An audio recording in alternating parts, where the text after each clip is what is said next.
कैसा बर खोजा है मेरे भाई बापू। अरे क्या बताएं,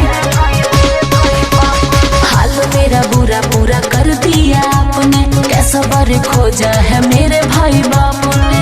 अपना भौजाई से कवनो तेरी के लो रहे दा। अपना भौजाई से कवनो तेरी के लो मरद रखले बारू दर्द सहे के सीख लो।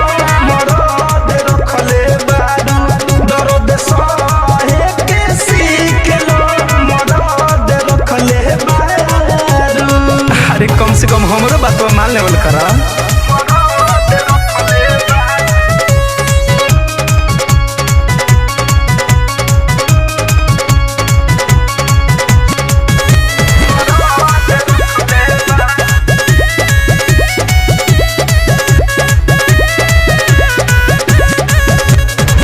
ऐसे सोचा बूता आगे कैसे चली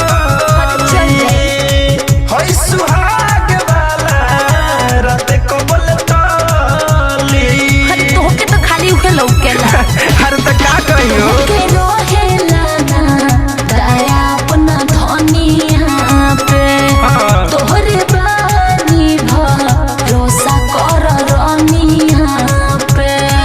छोड़बे नाही कोरब खेत कागज पे लिख लो। छोड़बे नाही कोरब खेत कागज पे लिख लो। मरद रखले बारू दर्द सहे के सीख लो।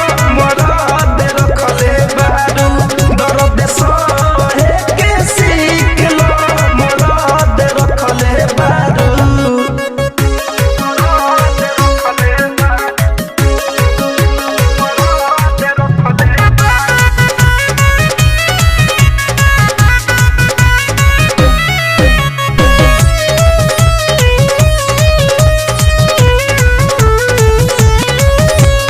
सोनू धनंजय के मन कैसे मानी। अरे चल जाए। बारू में हर रिक्वेस्ट करतानी। अरे तोहके तो खाली उके लौकेला। हाँ तो तुम्हें बताओ। अभी लहिका बुद्धि बहानी न दान हो।